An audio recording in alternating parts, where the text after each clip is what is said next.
हुजूर अकरम सल्लल्लाहु अलैहि वसल्लम का शब मेराज में बैतुल मुक़द्दस की तरफ जाते हुए मिस्र के करीब एक मुकाम से गुजरे तो आपको नहायत ही उम्दा और ज़बरदस्त खुशबू आई। आप सल्लल्लाहु अलैहि वसल्लम ने हज़रत जिब्राइल अलैहिस्सलाम से पूछा कि ये खुशबू कैसी है। जवाब मिला कि फ़िरौन की बेटी की बांदी मुशाता और इसकी औलाद की कब्र से आ रही है। फिर हज़रत जिब्राइल अलैहिस्सलाम ने किस्सा बयान किया कि मुशाता फ़िरौन की बेटी की खादमा थी और वो खुफिया तौर पर इस्लाम ला चुकी थी। एक दिन फ़िरौन की बेटी की कंघी करते हुए इत्तेफाकन इससे कंघी गिर पड़ी। वो उठाने लगी तो उसकी ज़बान से बेसाख्ता बिस्मिल्लाह निकल गया। इस पर शहजादी ने कहा कि आज तूने अजीब कलमा कहा, रब तो मेरा बाप ही है, फिर तूने किसका नाम लिया? उसने जवाब दिया, फ़िरौन रब नहीं है, रब वो है जो मुझे, तुझे और फ़िरौन को रोज़ी देता है। शहजादी ने कहा, अच्छा तू मेरे बाप के सिवा किसी और को अपना रब मानती है? उसने जवाब दिया, हाँ हाँ, मेरा, तेरा और तेरे बाप का सब का रब अल्लाह ताला है।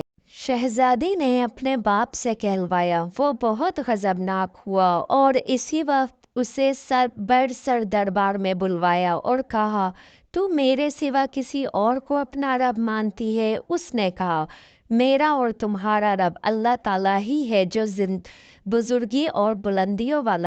फ़िरौन ने फ़ौरन हुक्म दिया कि वो जो तांबे की गाय है इसको खूब आग में तपाया जाए और जब वो आग जैसी हो जाए तो एक एक करके इसमें बच्चों को डाला जाए। आखिर में इसको भी डाल दिया जाए। जैसे ही वो आग जैसी हुई तो हुक्म हुआ, एक एक करके बच्चों को इसमें डालो। बादशाह मेरी एक आर्ज़ी कबूल करो, वो ये कि मेरी और मेरे बच्चों की हड्डियों को एक ही जगह डालना। बादशाह ने कहा, अच्छा तेरा कुछ हुकूक हमारे ज़िम्मे है इसलिए मंजूर है। इसकी दोनों बच्चियां आग में डाल दी गईं। वो दोनों फौरन जलकर राख हो गईं। फिर इसके बेटे की बारी आई जो माँ की छाती से लगा हुआ दूध पी रहा था। फ़िरौन के सिपाहियों ने इसको घसीटा तो उस नेक बंदी की आंखों के सामने अंधेरा छा गया। अल्लाह ताला ने फौरन इस बच्चे को आवाज़ दी। बच्चे ने बुलंद आवाज़ में, अम्मा जान अफसोस ना करो, अम्मा जान ज़रा भी पसो पेश ना करो, हक पर ही जान देना सबसे बड़ी नेकी है। चुनाचा इनको सब्र आ गया। उस बच्चे को भी आग में डाल दिया गया और उसकी माँ को भी आग में डालकर मार दिया गया। ये खुशबू की महके उन्हीं के महल से आ रही हैं। सुभान अल्लाह।